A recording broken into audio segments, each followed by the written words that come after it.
points sur ce domaine-là. Ensuite, les affaires générales. Donc, nous avons 5 points. Et ensuite, donc, les affaires foncières pour 2 points. Et puis ensuite, donc, le compte rendu de délégation au maire et les communications du maire. Donc, tout d'abord, nous allons commencer par l'approbation, donc la désignation du secrétaire de séance. Donc, quelqu'un est volontaire? Est-ce que M.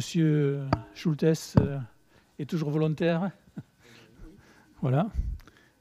Quelqu'un s'oppose à ce que M. Schultes soit? Non? Merci pour lui. Nous allons donc maintenant aborder le PV. Donc le PV du 1er juillet 2025. Y a-t-il des questions sur ce PV?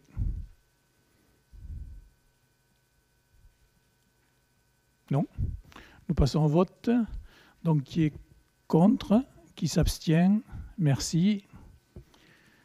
Nous allons maintenant aborder donc le premier point.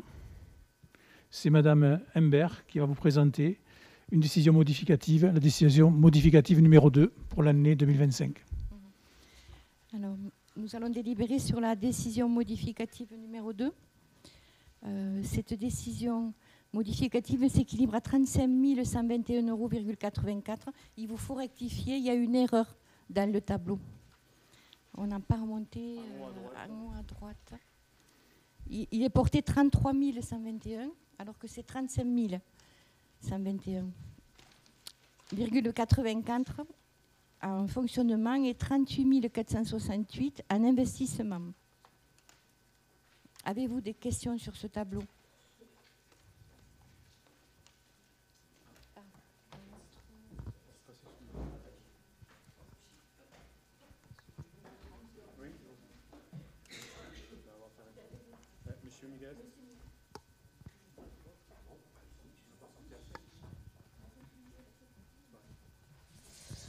Vous pouvez nous expliquer la créance EHPAD remboursement dette récupérable année 2023 en recette avec le compte 01 276 36 qu'on retrouve en dépenses d'investissement avec le même numéro de compte et une somme différente, 131 218. Alors, il y a 2 nouvelles recettes. Elles sont budgétées en investissement. Il s'agit d'un don anonyme de 20 000 € et du remboursement de la dette récupérable 2023 de l'EHPAD pour un montant de 131 218 €, ce qui correspond 10% de la dette due. Donc cette dernière a été échelonnée sur 10 ans. Ah, d'accord. Voilà. C'est un dixième. D'autres questions ? Il y a 2 lignes sur les travaux, donc aménagement place Libération et désimperméabilisation des sols place Gambetta. On ajoute ici 32 341 pour la première et 40 000 € pour la seconde. Nous souhaiterions savoir à quoi correspondent ces dépenses supplémentaires sur la partie travaux. Donc comme d'habitude, le budget, ce n'est pas des dépenses. Donc quand on affecte sur des lignes budgétaires, ce n'est pas engager des dépenses, c'est tout simplement mettre de l'argent sur ces 6 lignes-là pour éventuellement s'il y avait un besoin. Donc pas de dépenses supplémentaires, c'est tout simplement, on est passé de 170 000 €, vous pouvez le remarquer au niveau de la réhabilitation du réseau pluvial, où il y a en fait, on récupère dans l'investissement 170 000 €. Donc il faut équilibrer. De l'autre côté, on a une dépense de 131 000 €. Donc il y a un excédent. Cet excédent-là, on le répartit sur différentes lignes et on anticipe éventuellement des tranches supplémentaires optionnelles qui pourront être prises. Mais ce n'est pas une dépense. Merci. Nous pouvons passer au vote. Donc, qui est contre? Qui s'abstient? Je vous remercie.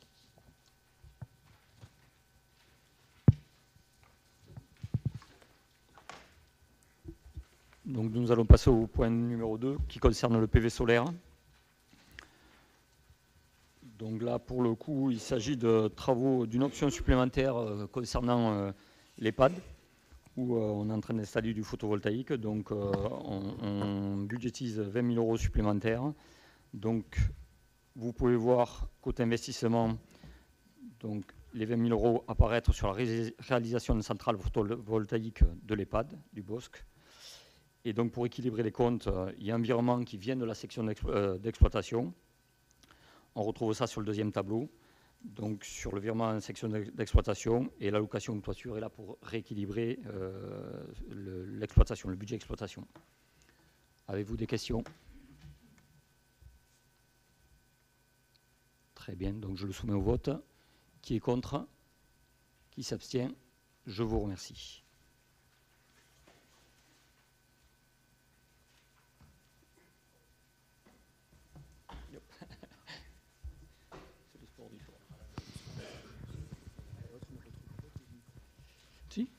Bien, nous allons passer au point numéro 3, qui concerne l'attribution d'une subvention exceptionnelle à l'association Urgence Cérou. Comme vous avez pu le constater dans le document, cette association agit de manière très active pour la préservation de l'environnement. Ils organisent très régulièrement des opérations de nettoyage des berges du Cérou. Et quand ils collectent les déchets, préalablement, nous avions les services techniques qui devaient passer pour récupérer les différents sacs, etc.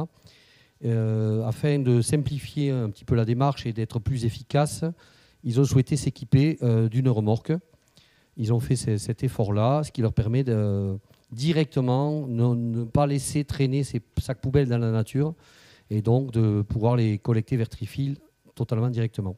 Afin de les aider, il nous est proposé d'accorder à l'association Urgence Cérou une subvention exceptionnelle de 800 €, qui est donc destinée à couvrir une partie des frais qui ont été liés à l'achat de cette remorque. Y a-t-il des questions? Oui, donc je veux saluer le travail considérable que fait cette association, vous l'avez dit, et que font d'autres aussi. Il y a l'association Nature qui œuvre beaucoup sur les différentes rivières autour de chez nous et bien d'autres. Et je crois qu'on peut aller bien au-delà de cette subvention, puisque cette question de préservation du Cérou et des autres ruisseaux et rivières sont importantes. Et quand on voit le volume qu'ils sortent de déchets, à chaque action qu'ils mènent, c'est surprenant. Et je crois qu'il faudrait aller au-delà de ces 800 € d'aide et aller jusqu'à imaginer un concours bien plus actif de la collectivité, que ce soit dans les petites mains, donc peut-être d'imaginer d'affecter des agents au-delà du matériel qui a été mis à disposition en tout cas jusque-là, également de relayer sur tout ce qui va être prévention sur cette dégradation de la nature et de bien assimiler, de bien accompagner les Carmozins à assimiler les dégâts que font tous ces déchets sur le ruisseau Cérou, pour le coup, puisque il est question ici du Cérou. Ma question consiste à savoir aussi comment a été calculé ces 800 €. C'est une demande de leur part de demander 800 €. Est-ce que c'est d'accord? Un dossier a été effectivement déposé avec un budget qui a été proposé. Vous pourrez le consulter au service finance. Ce dossier présentait une somme autour de 800 € concernant la remorque. D'accord, merci. Juste une petite remarque par rapport à ce que vous disiez. Disons que dans Regard sur Carmont, nous avons déjà publié un certain nombre d'articles justement de prévention par rapport au respect de la nature. Il y a eu un Regard sur Carmont où il y avait toute une page à cet effet. Oui, c'est bien. Après, il y a des actions complémentaires qui peuvent être menées. Dans bien d'autres communes, il y a par exemple la mise en place de filets à chaque avaloir d'égout, de manière à filtrer et faire en sorte que tout ce qui s'écoule dans les rues à chaque orage ne finisse pas dans la rivière, etc. Bien en amont, c'est mis en place de plus en plus. Voilà, il y a d'autres dispositifs qui pourront venir accompagner, appuyer et soulager aussi ces membres très actifs des associations, de telle façon qu'avant la rivière, les choses puissent déjà être filtrées. C'est ça. C'est un travail qui a été déjà engagé et qui va se poursuivre. Alors, dans ce qui a été engagé, par exemple, les services municipaux, tous les matins, ils font le tour de la ville avec un camion pour ramasser tous les déchets qui ont été déposés dans la nuit ou la veille. Donc, c'est quasiment un camion tous les jours qu'on sort. Voilà. Donc il y a tout un travail déjà qui est fait par nos agents municipaux et qui a un coût non négligeable pour la collectivité et pour l'ensemble des Carmozins. Il faut en être conscient, c'est quelque chose qui est déjà réalisé. Ensuite, en ce qui concerne les problèmes des égouts, des transports de matière au travers des réseaux d'eau, effectivement, il y a différents problèmes qui se posent. Ces problèmes ils sont liés à la vétusté de nos installations qui datent depuis longtemps. Il y a un gros travail qui est à mener sur la réfection de nos réseaux. Aujourd'hui, nos réseaux, le réseau pluvial et le réseau d'eau usée n'est pas séparatif dans beaucoup d'endroits. Et donc, ce qui engendre beaucoup de dégâts lorsque en fait, nous avons de gros orages. De gros orages donc, engendrent donc de gros afflux d'eau qui vont à la centrale de traitement. Et derrière, donc, on se retrouve avec des débordements et donc des eaux qui ne sont pas traitées. Donc ça, c'est un travail qu'on mène. Par exemple, quand nous avons refait la place Gambetta, nous avons fait du réseau séparatif pour le pluvial, de façon à faire en sorte qu'on limite ces effets-là. Donc c'est des choses qui se font au fur et à mesure. Parfois, on pense qu'on prend du temps et que c'est long, mais c'est long parce qu'il y a beaucoup de travail à faire. Et refaire une place, ça ne se limite pas seulement à refaire des travaux de surface. Il a fallu auparavant remettre en état tous les réseaux qui étaient en très mauvais état. Donc ça, c'est des éléments sur lesquels on travaille. On travaille aussi au travers des places que nous réalisons et tous les travaux. Nous avons en cours la désimperméabilisation de quasiment tous les sols. Ce qui fait que toutes les pluies qui tombent sur ces endroits-là, sauf orages exceptionnels, s'infiltrent directement dans les sols. Donc du coup, ça ne fait pas de ruissellement et ça ne fait pas de transport de matière vers les rivières, etc. et de la pollution. Donc tout ça va dans le sens de la réduction de la pollution, mais il faut du temps pour arriver à faire que l'ensemble de la ville puisse être traité et qu'on arrive à une solution efficace et pérenne.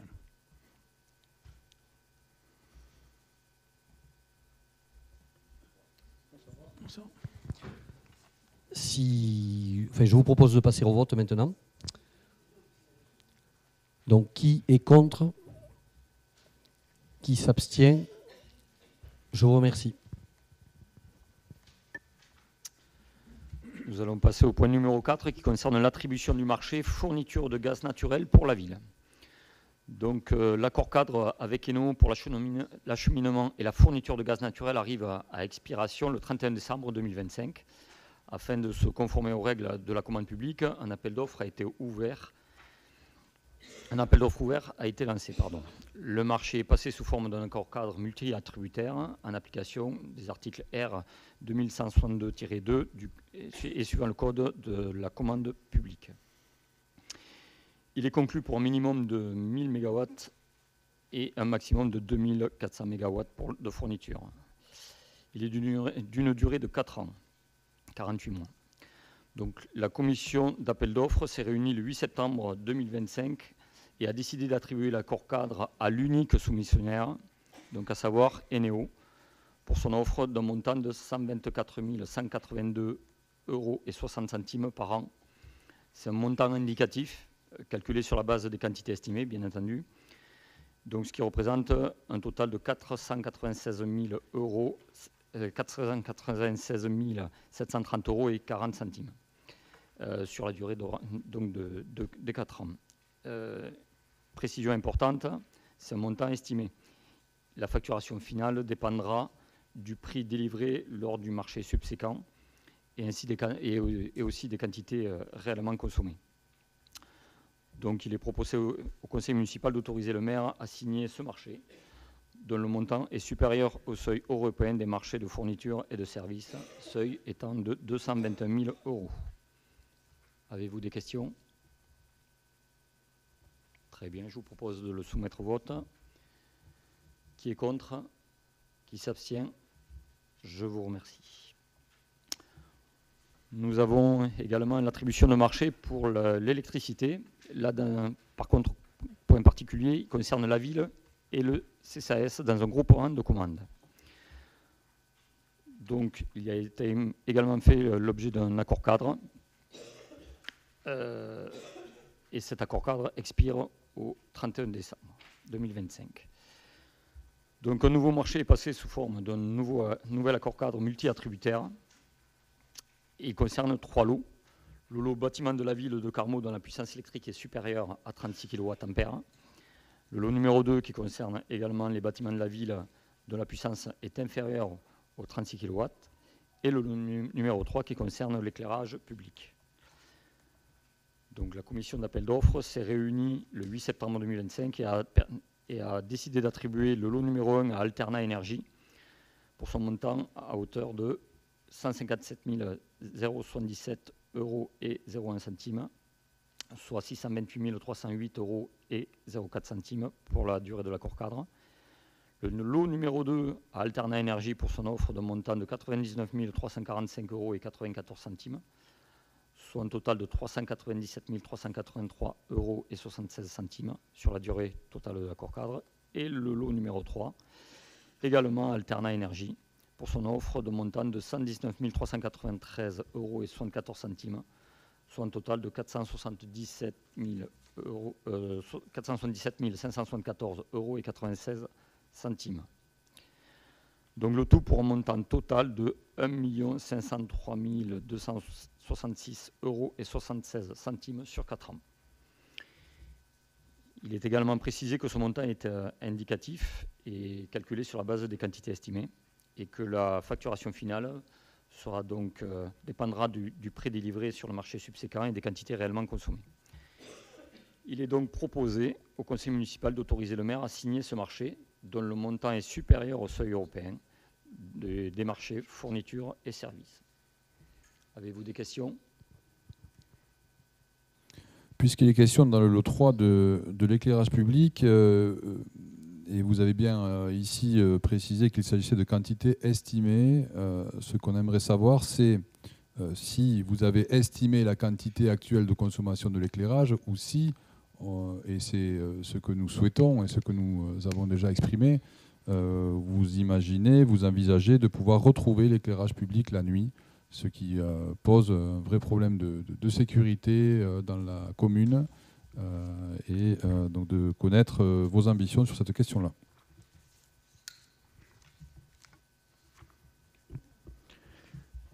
Alors, en ce qui concerne donc le marché, il a été passé en tenant compte de l'extinction nocturne de l'éclairage public sur à peu près la moitié de la durée, c'est-à-dire à partir de 22h30 l'hiver jusqu'à donc matin 5h30.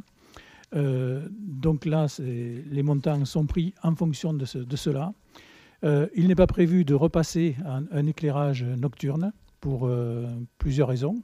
Vous parlez de problèmes de sécurité, donc la police nous a fait remonter aucun nouveau problème d'insécurité donc qui apparaissent à cause de l'éclairage public. Donc il n'y a aucun effet concret sur cela. Donc ça ne peut être que des éléments plutôt liés à un sentiment d'insécurité quand on se déplace effectivement avec une lampe ou une torche de téléphone, mais il n'y a pas plus d'insécurité que hier, aujourd'hui, avec l'éclairage éteint la nuit. Donc je rappelle aussi que cet éclairage éteint la nuit, ça fait des économies pour la collectivité non négligeables. Donc ça fait plus de 150 000 € par an. Ça fait donc au niveau pour chaque habitant, ça fait une somme rondelette, donc qui correspond à ça. Et puis également, je rappelle que ça a aussi un effet bénéfique en termes écologiques aussi. Donc beaucoup de villes se sont orientées vers ces éclairages nocturnes avec une partie éteinte une grande partie de la nuit parce qu'il y a des problèmes aussi qui se posent vis-à-vis des insectes, des animaux vivant la nuit, etc.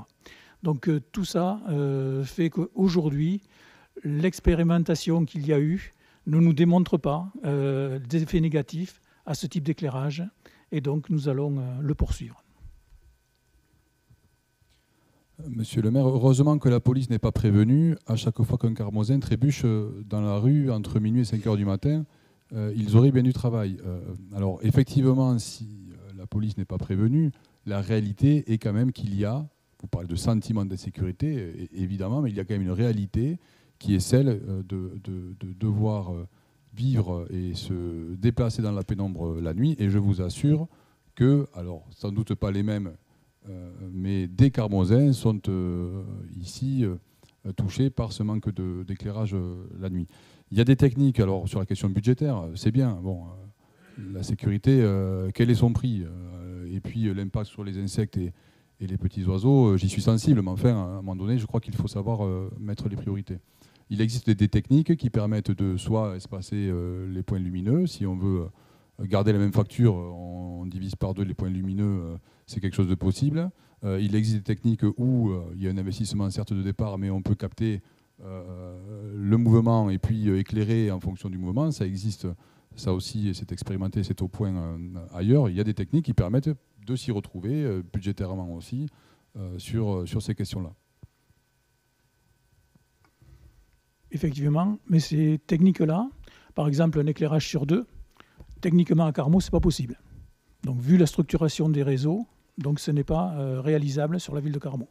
Voilà, tel que les réseaux sont faits, on a même cherché et travaillé avec les techniciens d'Oya. On avait cherché des solutions pour essayer de faire en sorte que certaines parties de la ville puissent rester éclairées plus longtemps par rapport à d'autres. C'est quasiment impossible à réaliser aujourd'hui avec la structuration du réseau tel qu'il est fait.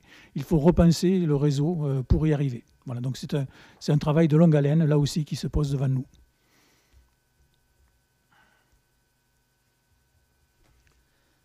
Très bien, y a-t-il d'autres remarques? Je vous propose de le soumettre au vote. Donc, qui est contre? Qui s'abstient? Monsieur Branly. Je vous remercie.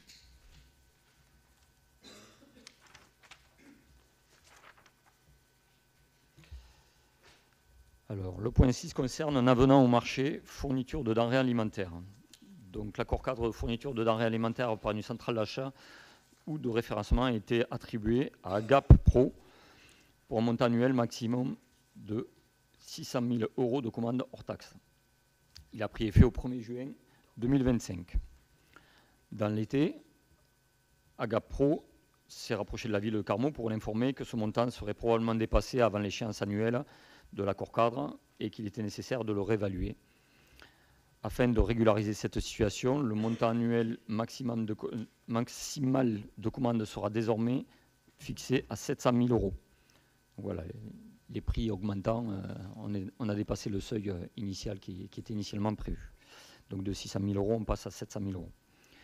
Donc le projet d'avenant entraînant une augmentation de marché supérieure à 5% a été soumis pour un avis à la commission d'appel d'offres qui s'est réunie le 8 septembre 2025. L'avis de la commission d'appel d'offres a été préalablement transmis au conseil municipal. Donc il est proposé au conseil municipal d'autoriser le maire à signer cet avenant. Avez-vous des questions? Très bien, je le soumets au vote donc. Qui est contre? Qui s'abstient? C'est parfait, je vous remercie.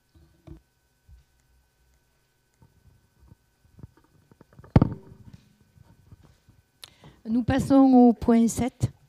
C'est le don à la commune d'une personne. Donc un particulier souhaite faire un don de 20 000 € à la commune. Ce dernier souhaite rester anonyme et précise que cette somme devra être affectée à l'aménagement des jardins du Cérou et plus précisément à la réalisation des aires de jeu pour les enfants. Donc, il est donc proposé au conseil municipal d'accepter ce don et d'affecter cette somme aux futures aires de jeu, de l'inscrire cette somme en recette au budget communal. Alors, bien entendu, nous sommes tout à fait ravis et nous remercions le généreux donateur pour ces 20 000 €. Il n'y a aucun souci par rapport à ça. Par contre, la condition sine qua non, c'était vraiment les jardins du Cérou parce oui. Que c'est pas de jeu pour enfants. Ah, mais voilà. pas spécifiquement au jardin du Cérou. Ben, disons que c'est là qu'on va les faire, qu'elles vont être situées. C'est là qu'il a souhaité. Voilà. C'est là qu'il a souhaité. Alors, dans l'acte de don honorarié, il est marqué pour les jardins du Cérou, pas pour la jeunesse, par exemple. Parce que comme ce n'est pas encore fait et qu'il y a quand même bien à faire pour la jeunesse ailleurs, au stade ou les aires de jeu, dans les parcs. C'est la personne qui décide. Voilà, donc c'est pas nous qui allons décider. Oui, je sais bien, mais voilà, donc alors, oui. Oui, moi, ma question, c'était si jamais ça ne se fait pas. On ne sait pas encore. Je veux dire, ça sera quand même utilisé pour la jeunesse. C'est surtout ça. Vraisemblablement. Mais ouais, voilà, c'est ça. mais il souhaite que ça soit fait pour les aménagements, pour oui, des jeux pour les enfants. J'ai bien compris, mais voilà. Au cas où que, voilà, ça sera quand même toujours pour la jeunesse. Oui. Non, parce qu'entre la condition sur un don pour la jeunesse ou les jardins du Sérou qui arrêtent la jeunesse, c'est quand même pas la même chose dans la démarche de don, en fait. C'est ça que j'aimerais savoir. Ce qu'il y a réellement spécifié dans le don. Ce qu'il veut, c'est donc des aires de jeu pour les enfants. Ah, pas dans le jardin du Sérou. Vous venez de me dire le contraire. Non, mais il a, comme il sait qu'il va y avoir les jardins du Sérou, il a dit j'aimerais que ça soit là. Voilà, une aire de jeu. Voilà. C'est différent entre un acte de don avec la condition la jeunesse ou les jardins du Sérou pour la jeunesse. Mais vous déviez là le truc. C'est-à-dire que non, c'est pas généraliser la jeunesse. Donc, parce que si on dégénéralise la jeunesse, on dénature le don que veut faire la personne. Son don, c'est pour des aires de jeu pour les enfants. Voilà. Et spécifiquement des aires de jeu pour les enfants. Oui. Ce n'est pas un don général pour la jeunesse. Mais ça, j'ai bien compris. Des aires de jeu pour les enfants, mais pas forcément au jardin du Sérou. Ouais. Donc, ça peut être par ailleurs si jamais ce projet n'aboutissait pas. C'était ma question. Voilà, le sens de ma question, de savoir réellement ce qui est marqué sur l'acte. Et sur l'acte, sur son, j'ai son courrier qui est là. Donc, il souhaite que ça soit affecté à l'aménagement des jardins du Sérou pour la réalisation des aires de jeu pour enfants. Voilà. OK.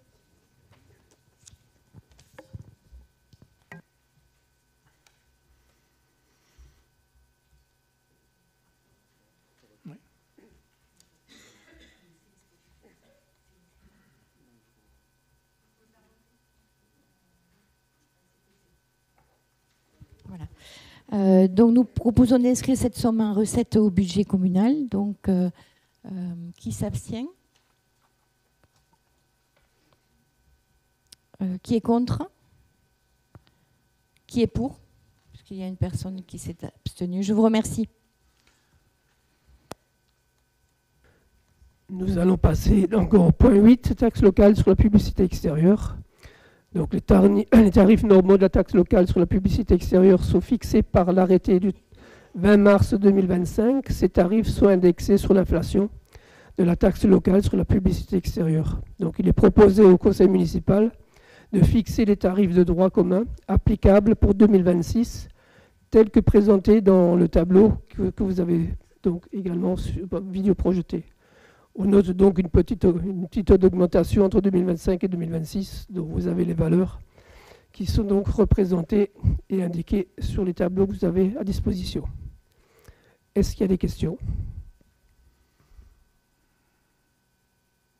Non, pas de questions. Donc je propose de passer au vote. Qui est contre? Qui s'abstient? Merci. Pour le point 9, redevance due par les opérateurs de communication électronique pour occupation du domaine public. Donc le décret du 27 décembre 2005 fixe les redevances et droits de passage sur le domaine public communal par les opérateurs de communication électronique. Pour les concessionnaires des réseaux de télécommunications, la revalorisation des redevances doit s'effectuer comme indiqué dans le tableau ci-après. Donc vous avez les libellés, les longueurs, la définition du prix par kilomètre au kilomètre, et ensuite donc les valeurs des tarifs pour 2025 et donc le total dû par ces différents opérateurs suivant les artères qui sont utilisées. Donc il est demandé au conseil municipal de se prononcer sur ces tarifs. Est-ce qu'il y a des questions? Pas de questions. Qui est contre? Qui s'abstient? Merci.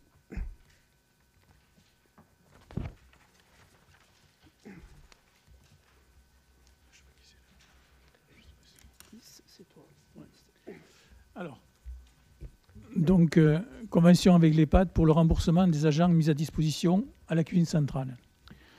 La réorganisation du service de restauration de l'EHPAD et de la cuisine centrale, qui sera soumise pour avis au comité social territorial du 29 septembre, c'était ce matin.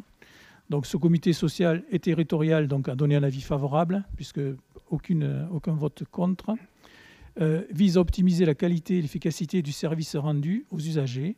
Dans ce cadre, 2 agents de l'EHPAD seront affectés à la cuisine centrale et leur mise à disposition sera formalisée par une convention entre les 2 structures. Il est proposé au conseil municipal d'autoriser M. le maire à signer cette convention, à signer la convention, à intervenir permettant de concrétiser cette mesure. Petite précision, donc là, vu les difficultés qu'avait l'EHPAD depuis déjà quelques années, il faut trouver des moyens de faire des économies d'échelle. Donc la cuisine centrale de la ville produit. À côté, on avait l'EHPAD qui produisait aussi des repas. Et tout naturellement, ça nous a mené à regrouper les deux cuisines pour faire en sorte qu'au niveau de l'EHPAD, nous ayons des coûts de revient moins élevés pour faire que l'EHPAD arrive à boucler ses budgets annuellement, ce qui n'était pas le cas depuis plusieurs années maintenant. Et grâce à cela, nous espérons y arriver dans les années à venir. Nous sommes très proches maintenant et ce petit cap supplémentaire doit nous permettre d'y arriver.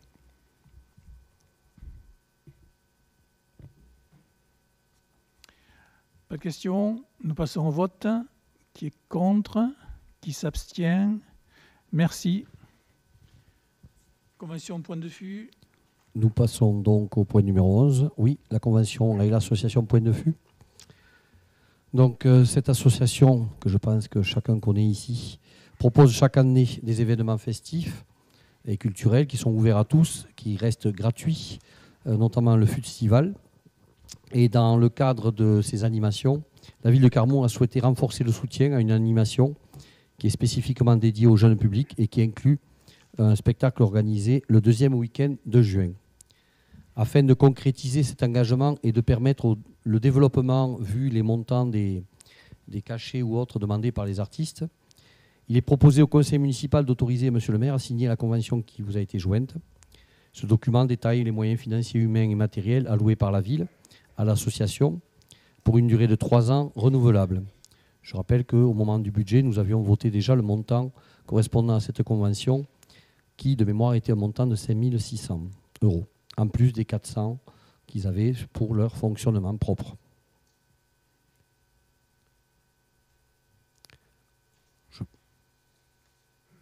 Une intervention? Une question sur l'objectif de cette convention, puisqu'elle n'apporte rien de nouveau, ni dans l'événement, ni dans son organisation, ni dans son contenu. Étant donné que les budgets sont votés tous les ans et que la subvention allouée, on ne peut pas ou à moins qu'elle soit votée une année pour les 3 ans qui viennent, mais enfin, ça ne sécurise pas pour autant plus cet événement, ni l'association. Est-ce qu'il y a un intérêt particulier à mettre en avant cette convention plus que ce qui se faisait jusqu'à présent? Premièrement, il me semble qu'une convention avait existé précédemment avec Point de Fût. Et deuxièmement, l'objectif est malgré tout de pérenniser ces événements organisés par les associations. Et le fait de passer par le système de convention, malgré tout, leur permet de voir à long terme l'engagement de la ville à leur côté. Voilà, c'est entre autres. Et également de fixer des petits détails qui peuvent paraître des détails pour un œil peut-être extérieur. Mais par exemple, le deuxième week-end de juin, on sait que c'est une période qui est très, très demandée par beaucoup d'organisateurs d'événements. Excusez-moi, il y a un problème sur les écrans. Il faut appuyer sur, oui, les écrans de télé. Donc je disais, pardon, afin de sécuriser sur le calendrier notamment, ça permet de sécuriser des petites choses comme ça. L'aide municipale, l'aide sur le calendrier, le choix, pour qu'ils puissent maintenir leur festival à la date évoquée. Et donc de montrer, je répète, l'engagement de l'équipe municipale, de la ville, pardon, à leur côté.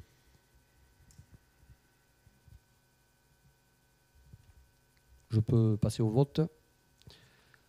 Qui est-ce qui vote contre? Qui est-ce qui s'abstient? Merci pour eux. Donc nous allons passer au point 12, la convention avec la SPA. Donc il y a une proposition de renouvellement de la convention avec la SPA pour la gestion des animaux errants. Il est demandé au conseil municipal de se prononcer sur le renouvellement de cette convention pour les années 2026-2027 et autoriser le maire à signer. Avez-vous des questions?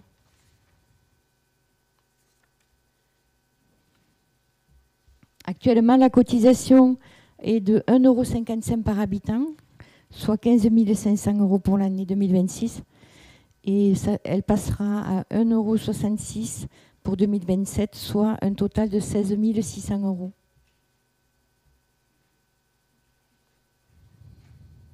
Nous pouvons passer au vote.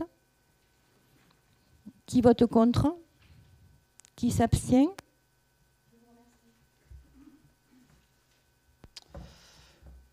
Nous allons passer au point 13 qui concerne la convention avec le SDET. Donc, afin de promouvoir les actions de maîtrise de la demande d'énergie réalisées par la commune et de les valoriser par le biais de l'obtention de certificats d'économie d'énergie, il est dans l'intérêt de la ville de signer une convention d'habilitation avec le SDET. Donc en fait, ce principe-là nous permet de récupérer, par exemple sur les travaux de l'école Jean Moulin maternelle, où on fait de l'isolation par l'extérieur, chantier de cet été, c'est à peu près 7 000 € qui seraient récupérables par ce biais-là. Donc voilà, donc il est donc proposé au conseil municipal d'autoriser le maire à signer la convention ci-jointe avec le SDET. Avez-vous des questions? Très bien. Je le soumets au vote, donc. Qui est contre? Qui s'abstient? C'est parfait, je vous remercie.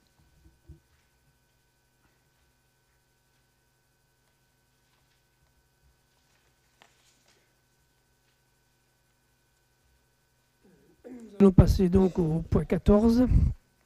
Le point 14 qui est donc la délégation de service public, fourrière automobile, choix du délégataire. Donc, par délibération en date du 1er juillet 2025, le conseil municipal a approuvé le principe de renouvellement de la délégation de service public, conformément aux dispositions de l'article L 1411-1 et suivant le Code général donc, des collectivités territoriales.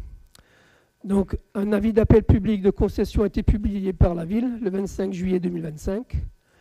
La consultation s'est terminée le 18 août 2025. Mais malheureusement, aucune offre n'a été déposée.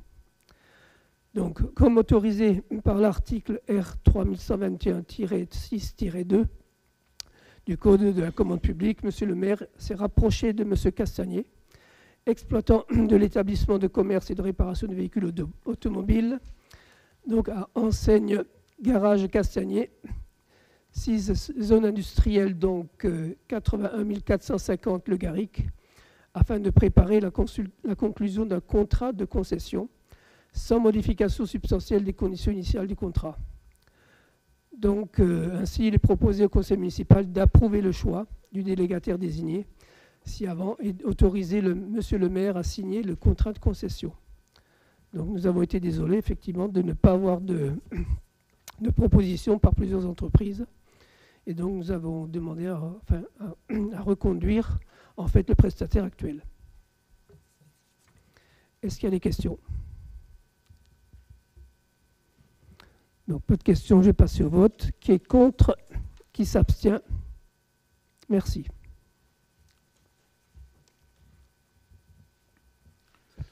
Création d'emplois. Alors, les besoins du service nécessitent donc la création d'un emploi de chargé d'état civil. Alors, en fait, il y a un agent qui part à la retraite, donc il faut le remplacer. La création d'un emploi permanent chargé d'état civil à temps complet.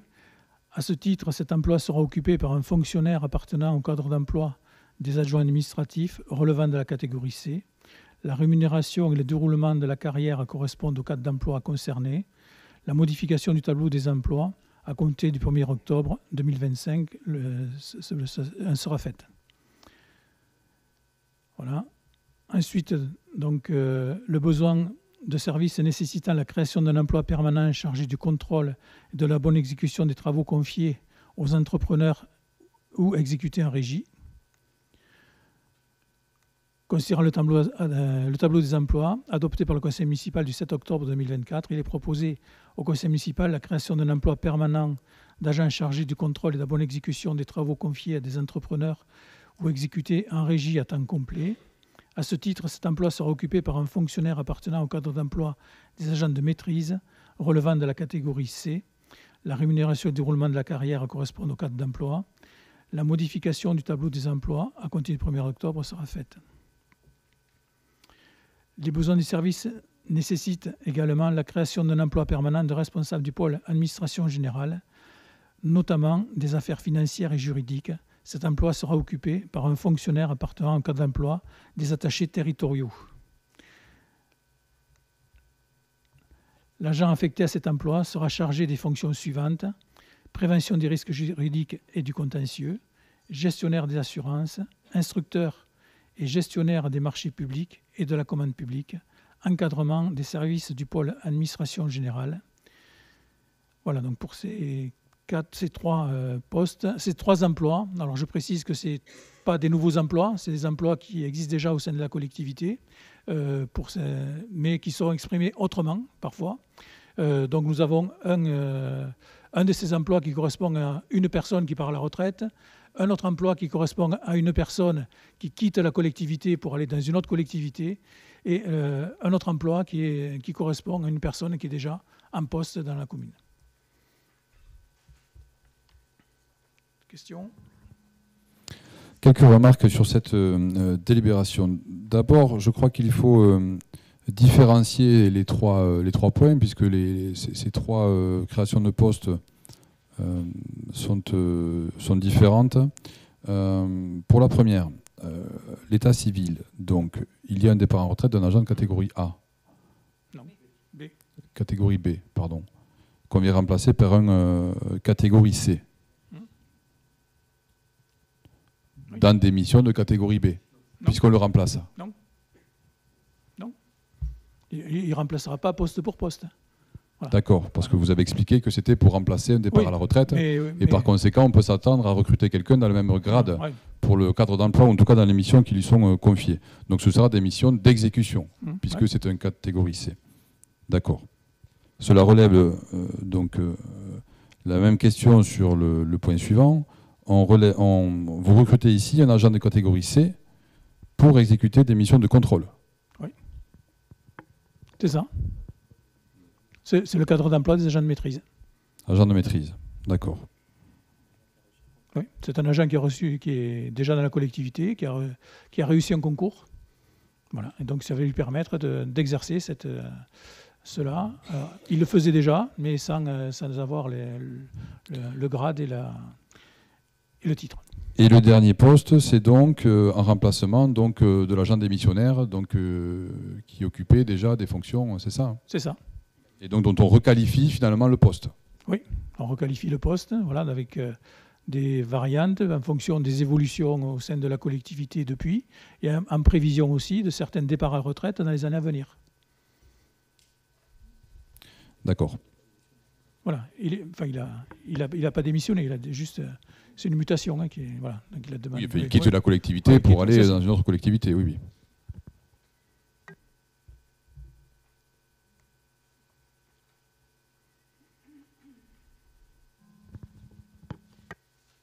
C'est bon. Par contre, on n'a toujours pas l'organigramme. Oui. Mais l'organigramme... On ne l'aura pas. Mais Madame Kilifay, un conseil municipal, c'est quelque chose qui est ordonné. Un conseil municipal, c'est un ordre du jour. Un ordre du jour, il n'y a jamais eu à l'ordre du jour du conseil municipal l'organigramme de la ville. Ça n'a jamais...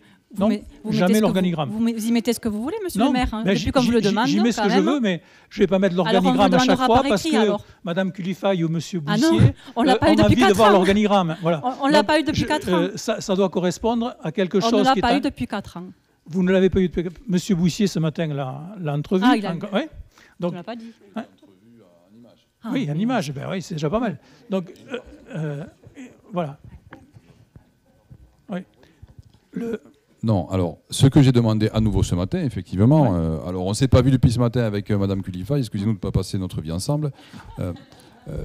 Le document qui a été présenté ce matin est un document propre, interne au service, dont il a été fait état de remonter les carrières jusqu'à 1950 pour certains.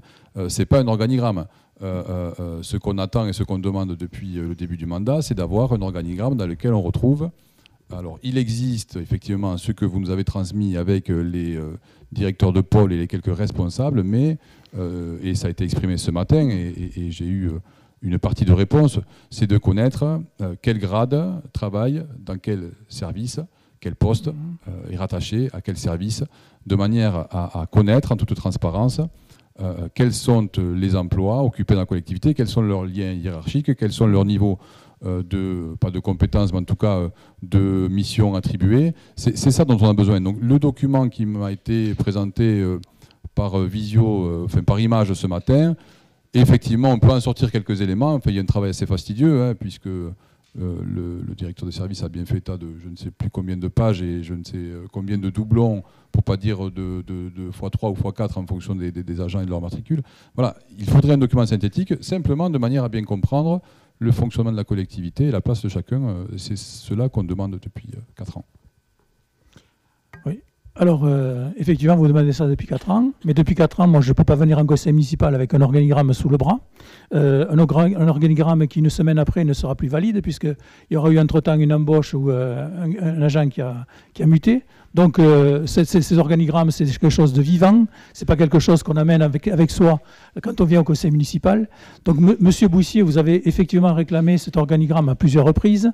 Donc, lors au moins de 2 reprises, et je pense que c'est enregistré dans les vidéos, on vous a proposé de venir les consulter en mairie, ces organigrammes. Les 2 fois, vous n'êtes pas venu. Mais je ne veux pas venir le consulter, je veux qu'on me l'envoie. C'est pas compliqué d'envoyer un document. Mais Monsieur Bouissier, aujourd'hui, vous voulez qu'on vous l'envoie. La dernière fois, vous pourrez regarder la vidéo, vous verrez que vous avez dit « je viendrai le consulter ». Donc, en fait, bon, il n'existe pas. Vous avez convenu ce matin qu'il n'existait pas, Monsieur Bousquet. Il n'existe pas, ce document. Mais ce document, il existe. Mais il est complexe à lire, parce qu'il représente 36 pages, si on veut quelque chose de complet, qui reprend à la fois... C'est pas un organigramme qui m'a été présenté ce matin, c'est un extrait d'un logiciel qui recense les carrières des agents depuis 1950. Et cet extrait de logiciel s'appelle organigramme, hein, dans le logiciel. Voilà, tout simplement, Monsieur Boussier. Mais oui, mais ce n'est pas le nom que je veux, c'est le nom que lui attribue le fabricant du logiciel. Donc vous lui attribuez un autre nom, mais le fabricant du logiciel, qui est un spécialiste des ressources humaines au sein des collectivités territoriales de toute la France, il appelle ça organigramme. Hein, voilà, donc.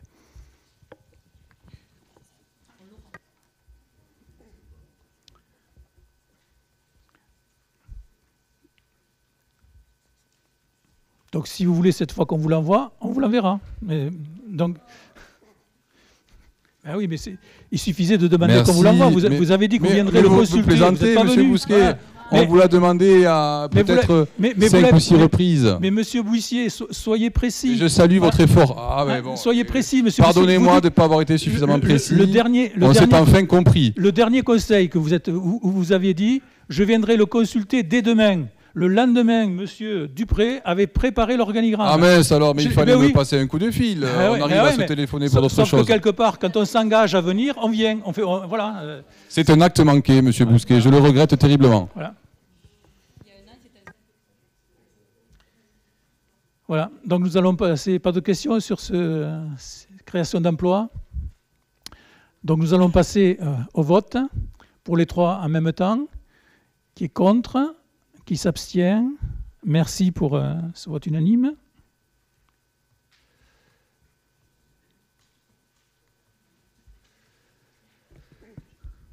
Alors, modification du tableau des effectifs. Pour tenir compte de l'évolution des postes de travail et des missions assurées, il est nécessaire de créer un emploi au grade d'attaché territorial.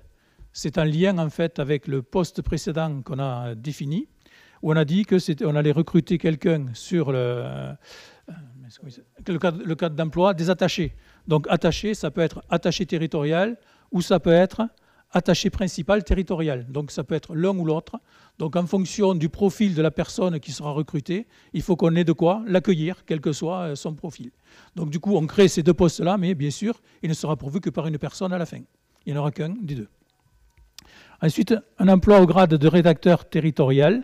Donc ça, c'est pour une évolution, promotion interne. Et un emploi au grade d'agent de maîtrise. C'est également pareil pour une promotion interne. Il est proposé au conseil municipal de créer à compter du 1er octobre 2025, au tableau des effectifs, un emploi permanent à temps complet au grade d'attaché territorial, relevant de la catégorie hiérarchique A et du cadre d'emploi des attachés territoriaux. Identique pour l'emploi permanent d'attaché principal. Idem pour l'emploi permanent à temps complet au grade de rédacteur et l'emploi permanent d'agent de maîtrise. Les crédits nécessaires et la rémunération aux charges des agents nommés seront inscrits au budget, chapitre et articles prévus à cet effet.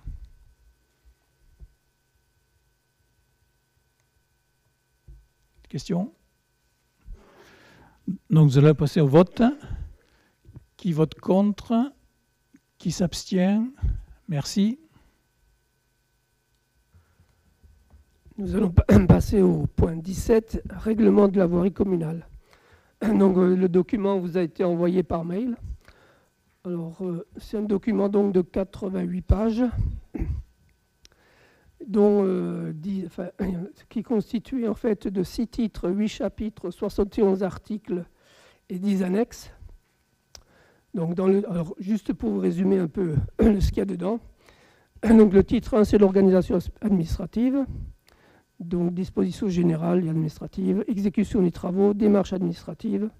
Titre 2, c'est l'organisation technique. On parle des réseaux, on parle d'exécution des travaux, de voirie. Le titre 3, c'est les prescriptions techniques, où on dit comment doivent être réalisés les éléments, aussi bien pour creuser les tranchées que pour les combler. On parle également de tout ce qui est...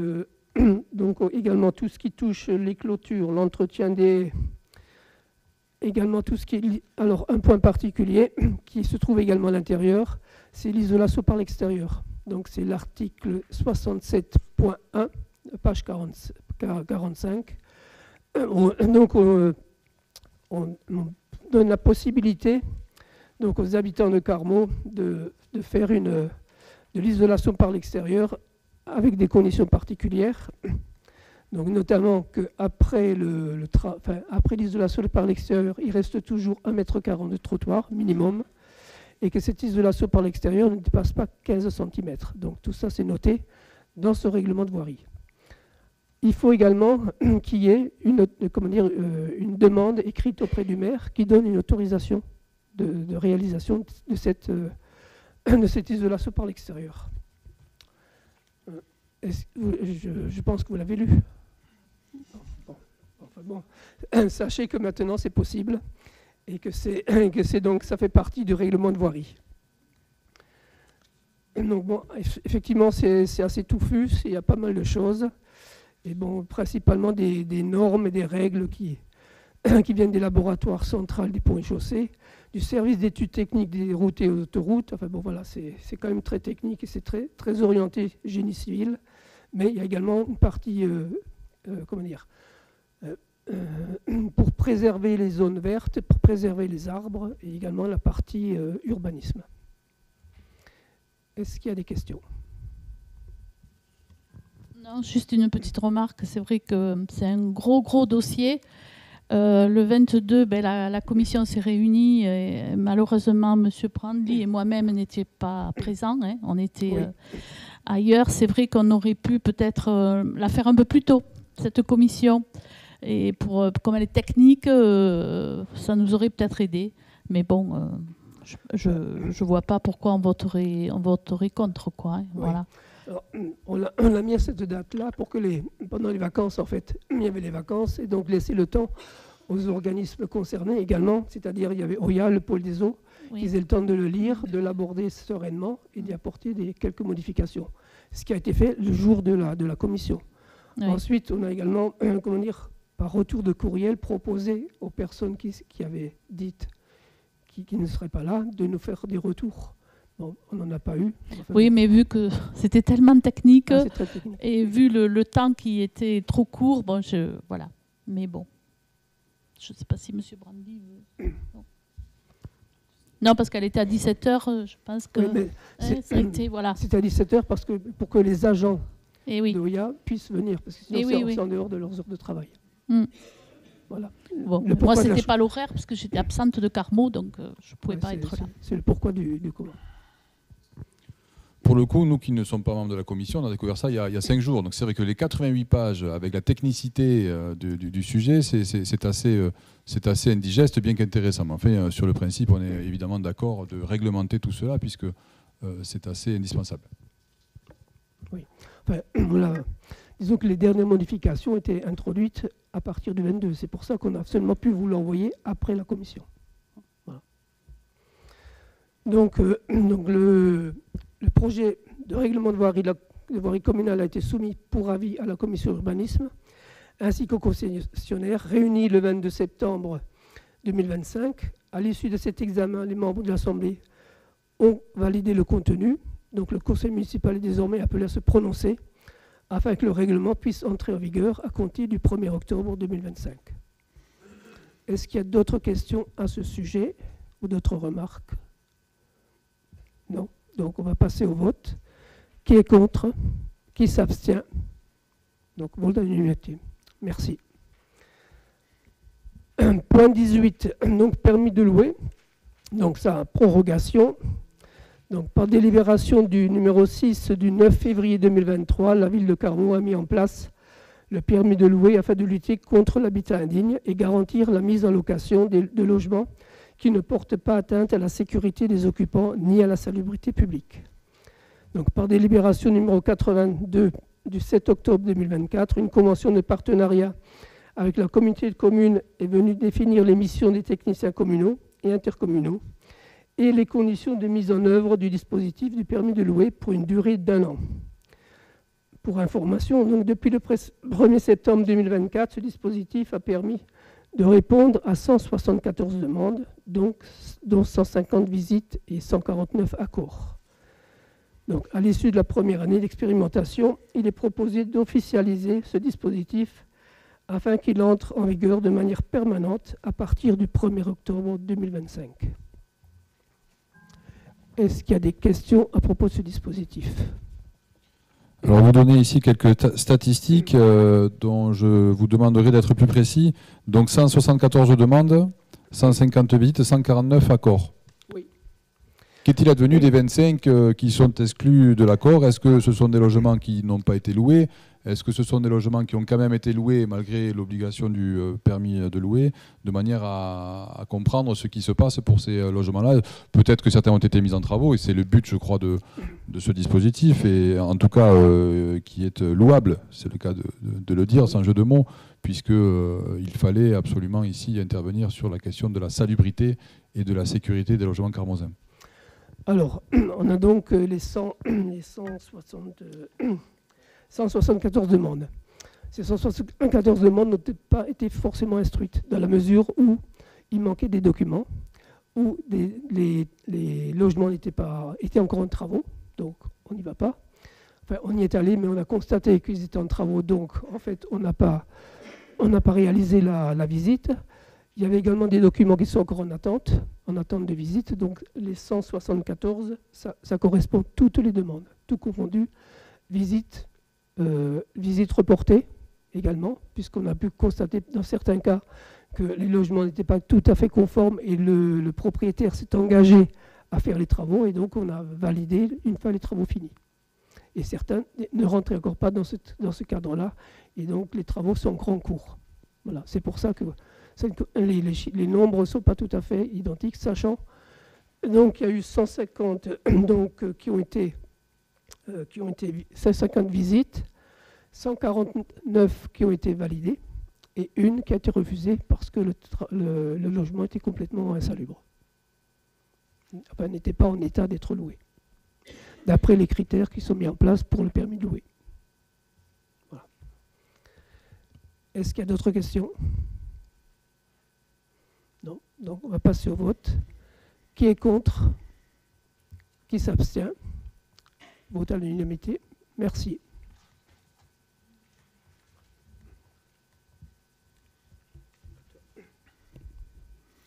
Convention avec la préfecture.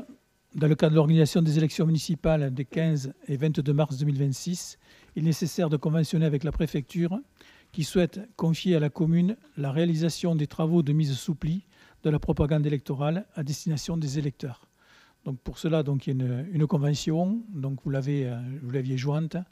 Alors dans cette convention, il manquait les montants. Donc pour la rémunération des personnes qui vont intervenir, ces montants n'étaient pas publiés au moment où on vous a transmis le document. On les a eus aujourd'hui. Donc ces montants, ils seront de 0,33 € pour les 6 premières listes de candidats. Les listes supplémentaires ayant une propagande complète, ils seront à 0,05 €. Et listes supplémentaires ayant une propagande incomplète ou partielle à 0,03 €. Voilà les montants qui ont été convenus avec la préfecture.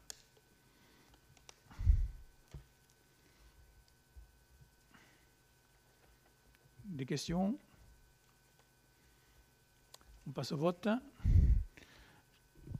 Qui est contre? Qui s'abstient? Merci. Affaires foncières, Jérôme. Donc voilà, il s'agit d'une vente de maisons appartenant à la commune située au 46 avenue de Rosières. Donc il s'agit d'une maison de 65 mètres carrés avec 5 pièces, un garage attenant et dépendance sur un terrain de 469 mètres carrés. Elle a été acquise en 2014 pour y construire un parking aménagé. La vente a été confiée à 4 agences immobilières. En fait, on a demandé à toutes les agences ayant pignon sur rue d'Ancarmo de se prononcer dessus. Seules 4 ont répondu. Donc on a confié à ces 4 agences qui étaient intéressées.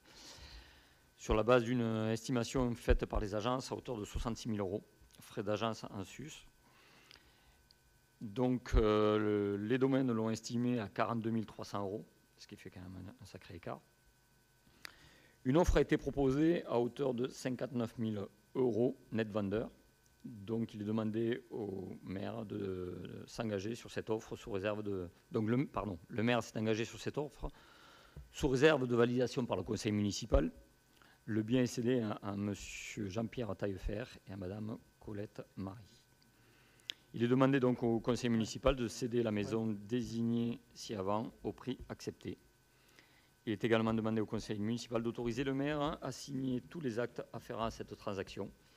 Il est précisé que les frais d'acte seront à la charge de l'acquéreur. Avez-vous des questions? Vous l'avez rappelé, M. Soulier, cette maison a été préemptée pour apporter une solution peut-être au problème de stationnement dans cette rue et de circulation dans cette rue. Si le problème de circulation et de stationnement avait été réglé, pourquoi pas de vendre cette maison? Or, ce problème n'a pas été réglé et bien loin de là, cette rue très fréquentée est hyper difficile à emprunter et dangereuse, et je sais de quoi je parle, j'y passe au moins 4 fois par jour. C'est très très très dangereux, il n'y a aucun aménagement qui a été de sécurité, de régulation du flux ou de stationnement qui a été mis en place. Et là je regrette et nous regrettons que cette maison soit vendue sans qu'il n'y ait de solution apportée à cette proportion de l'avenue de Rosières.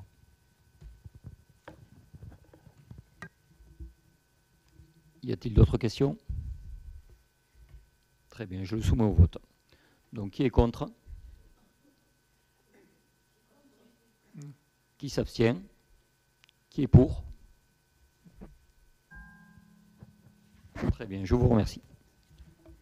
En aparté, si au passage on pouvait avoir un engagement ou au moins une volonté de préoccupation de ce coin-là, ça serait intéressant de le connaître.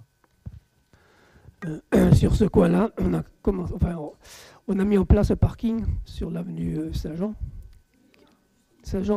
Et bon, on est en train de travailler également sur le passage des voitures sur l'avenue, début de l'avenue Saint-Jean et également sur l'avenue de Rosières. On regarde comment on peut améliorer les choses. Alors, ce qui est compliqué, c'est qu'il faut des espaces de croisement. Si on veut faire, parce qu'actuellement ils sont faits un peu au hasard, puisqu'en fonction des véhicules qui arrivent, donc mettre en place des espaces de croisement, de délimiter les espaces de stationnement aussi.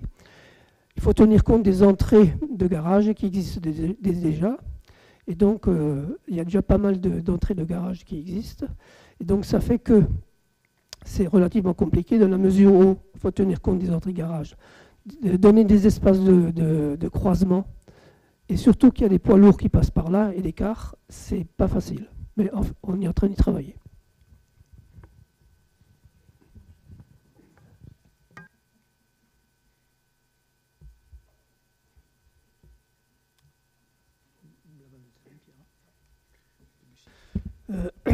Point 21, acquisition d'une bande de terrain sur Claude Debussy.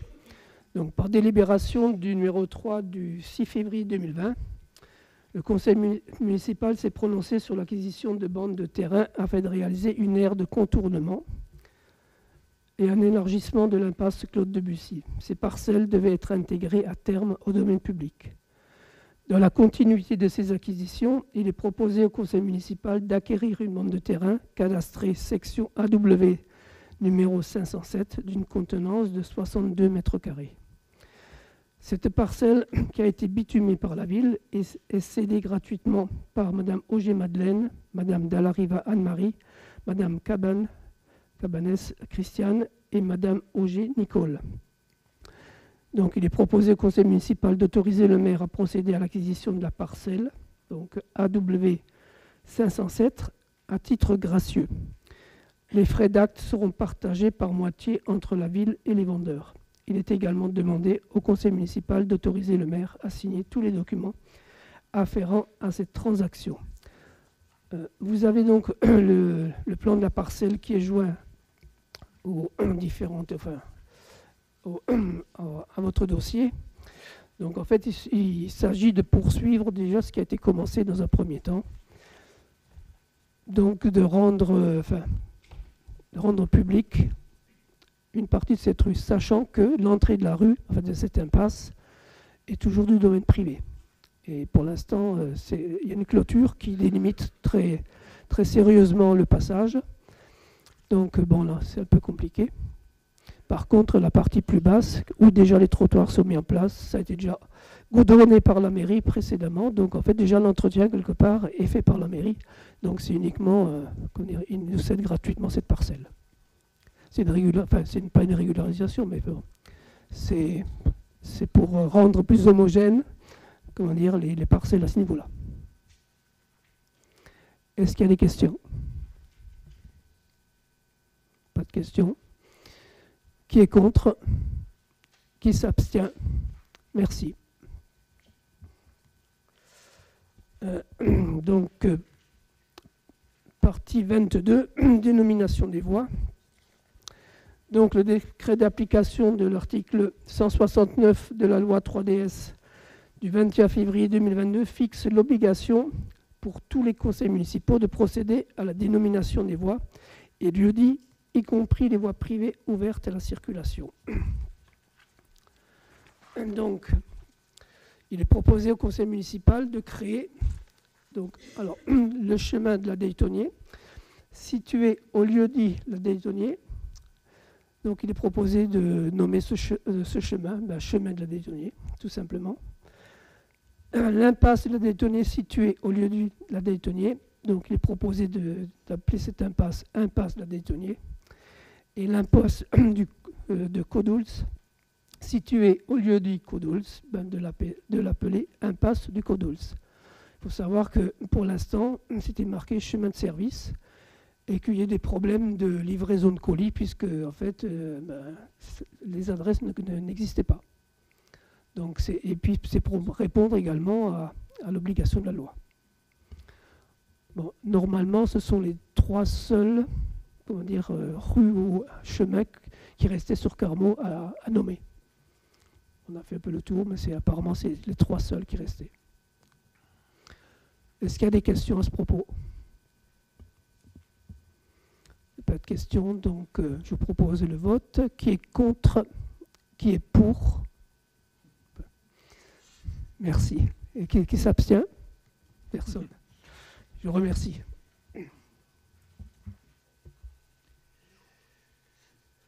Donc, quelques décisions que j'ai pu prendre. Alors, mise en place d'un tarif frais de dossier pour l'utilisation de parcelles appartenant à la ville de Carmaux. Il s'agit de jardins. Jusque-là, donc, les jardins qui étaient mis à la location était mis à la location pour un tarif annuel de 50 € à peu près, 46, 48 € à l'année. Et donc indéfiniment jusqu'à la fin de l'utilisation du jardin. Nous avons retravaillé certains jardins en réduisant fortement leur dimension, puisque jusque-là, les jardins faisaient souvent entre 600 et 1000 m², ce que personne n'arrivait à travailler, et ces jardins sont restés en friche, puisque en fait, ils étaient inadaptés. Donc le but a été d'adapter ces jardins à des besoins actuels. Donc il y en a certains qui ont été déjà réalisés de l'autre côté du Sérou. Donc ces jardins, au fond, sont sur une base aujourd'hui de 100 m². 100 m² où c'est cumulable, 2 jardins juxtaposés pour faire 200 m² si quelqu'un veut 200 m². Mais l'idée, c'est de faire en sorte que les gens prennent des jardins et envie de jardiner et passent du temps à jardiner. Et donc pour ça, il ne faut pas faire que ce soit quelque chose de trop coûteux.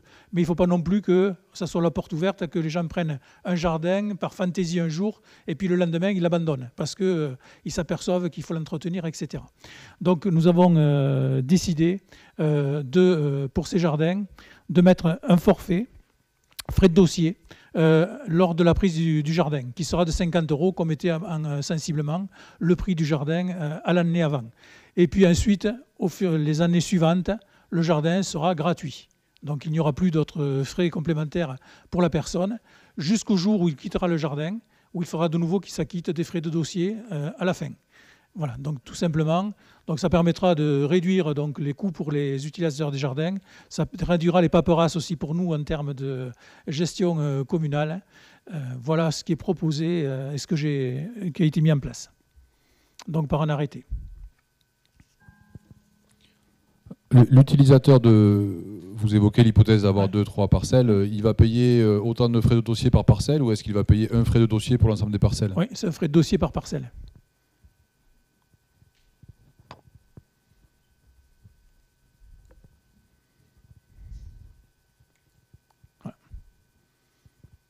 Dans la mesure où c'est une convention qui est faite et où il y a des engagements réciproques, pourquoi mettre un tarif finalement? Est-ce qu'on ne peut pas imaginer que dans la mesure où ces personnes-là entretiennent une parcelle communale, que ce soit pour jardiner ou pour du loisir, on a du mal à comprendre pourquoi est-ce qu'il faut absolument monnayer cette ouverture, cette clôture de dossier, bien qu'on comprend bien que ce soit plus avantageux par rapport à ce qui se fait aujourd'hui. Mais, mais le but aussi, c'est cette somme, c'est aussi pour que les gens, c'est un engagement quelque part, quoi, qu'ils s'engagent à entretenir le terrain pendant. Voilà. S'il n'y a pas d'engagement financier, ça veut dire qu'on va venir, on va faire des papiers, on va prendre un jardin et on peut très bien, au bout de 15 jours, d'un mois, ne pas s'en occuper. Donc il faut quelque part qu'il y ait un élément qui permette de signifier un engagement personnel. Moi, je n'ai pas bien compris l'intérêt des frais de clôture. Les frais de clôture, ça se traduit pour nous, en tant que collectivité, à la prise en charge du jardin. Ça se traduit pour la collectivité par des frais. Il faut que nos agents de la ville rédigent les documents. Il faut faire l'état des lieux aussi avec les agents de la ville. Donc tout ça, il faut aussi mettre le terrain en état pour le préparer, pour qu'il soit en bon état quand les gens le reprennent. Donc tout ça, ça engendre des frais pour la collectivité. Et il y a aussi des frais à la fin lorsque les gens nous rendent le jardin, parce qu'il faut aussi, pareil, il faut le remettre en état. Et il y a aussi tout un certain nombre de procédures administratives à mettre en place.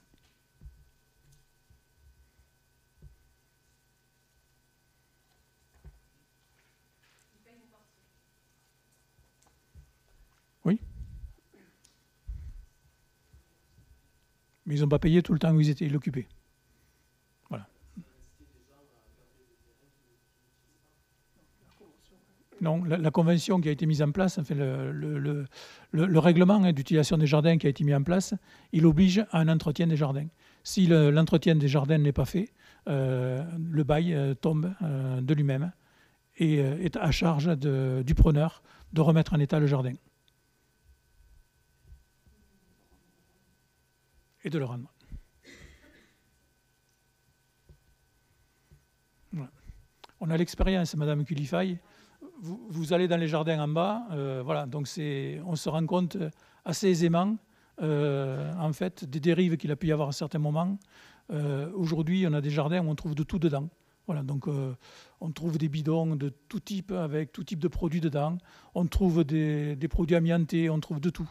Voilà, donc, et tout ça, en fait, il faut qu'on le remette en état et il ne faut pas qu'on le reproduise ailleurs. Et il faut que pour ça qu'il y ait un règlement qui soit clair et des engagements réciproques. Nous, de notre part, on s'engage à mettre en place, à mettre à disposition des jardins en état, mais il faut que les gens qui vont les utiliser s'engagent aussi à les maintenir en état et nous les rendre en état aussi.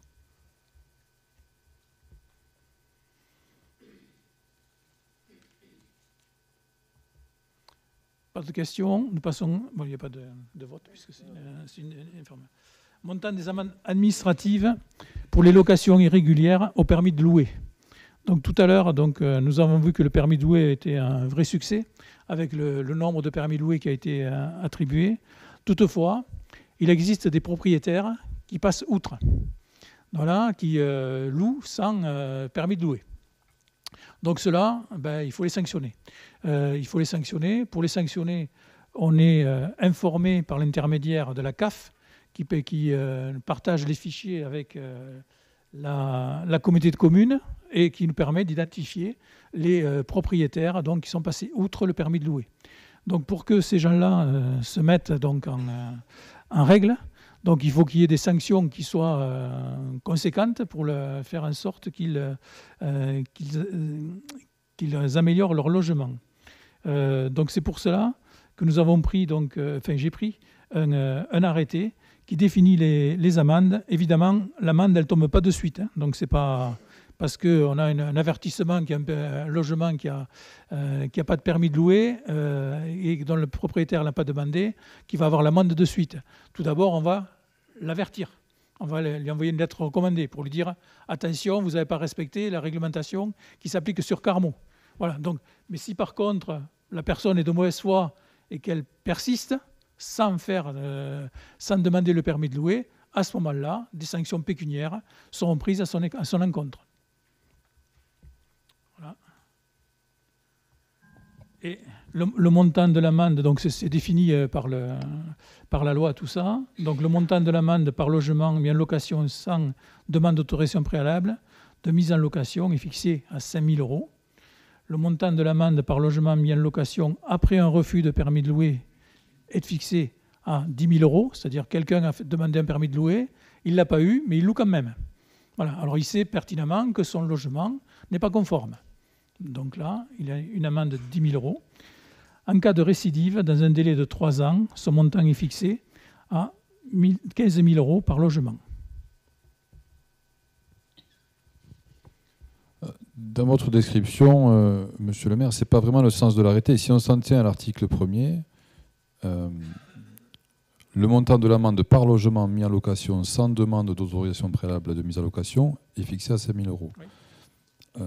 J'aimerais que cette souplesse que vous décrivez, qui est à mon sens indispensable, pas pour laisser un sursis, mais pour permettre à, par exemple, un logement occupé depuis des années et dont le bail a été signé à une époque où le permis de louer n'était pas en vigueur, le logement est quitté, quelqu'un arrive, il faut faire cette demande qui n'est pas immédiate, même si elle est malgré tout quand même assez rapide, mais dans l'hypothèse où un nouveau locataire arriverait assez rapidement, voilà, il faut faire preuve d'un peu de souplesse, de permettre aux propriétaires de se mettre en conformité, etc. C'est pas vrai. L'article 1er, il contraint dès la mise en location sans demande d'autorisation. Je crois qu'il faudrait préciser dans l'arrêté que le propriétaire dispose d'un délai qui pourrait être défini, qui ne doit pas être trop long, mais 2-3 semaines, 2 mois, pour permettre l'instruction du dossier. De toutes les manières, il y a toujours un courrier qui part pour n'importe quelle situation. Donc il y a toujours un courrier qui va partir de la communauté des communes, qui va en avertir le propriétaire pour qu'il prenne les mesures nécessaires pour être conforme au permis de louer. C'est-à-dire que dans tous les cas, il sera toujours prévenu. Et on lui laissera bien sûr un certain temps pour se mettre en conformité. Ça, c'est la pratique. C'est la pratique. L'arrêté, lui, dicte du jour où le logement est pris, oui, on est contraint à l'amende, finalement. Si c'est la pratique, ce que j'exprime là, c'est que si c'est la pratique, et c'est ce qu'il faut, hein, c'est très bien, il ne faudrait pas qu'il y ait de contradiction dans les actes. Non, là, l'article ne dit pas que c'est le jour où la personne est surprise en train de louer quelque chose qui ne devait pas l'être. Ce qui est écrit dans l'article, le montant de l'amende par logement mis en location sans demande d'autorisation préalable de mise en location est fixé à... Donc c'est que s'il n'y a pas eu de demande, après que toutes les procédures sont engagées, on enclenche l'amende, mais on ne l'enclenche pas systématiquement dès le départ. Voilà, donc ça ne veut pas dire que quelqu'un n'a pas demandé le permis, systématiquement il a l'amende. Non, quelqu'un n'a pas demandé le permis, on l'identifie, on le contacte, et s'il est réticent à faire ce qui doit être fait, à ce moment-là, il a l'amende.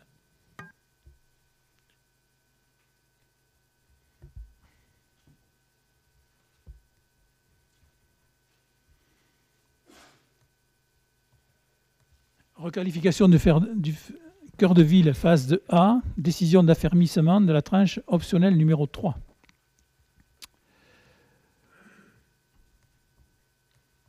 Donc cette tranche optionnelle, elle concerne le square qui est juste à côté de la mairie.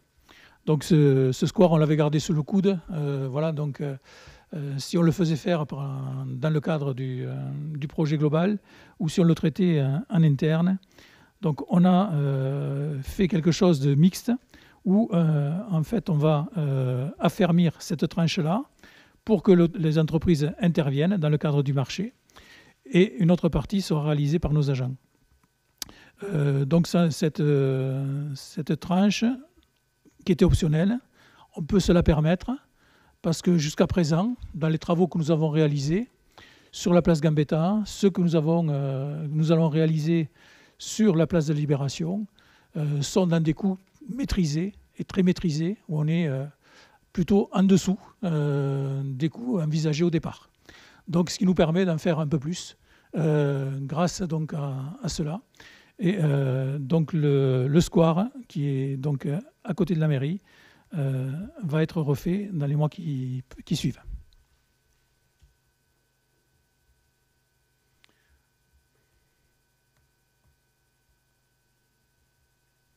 Pas de questions? Je continue. Autre communication, compte rendu annuel de concession gaz et électricité.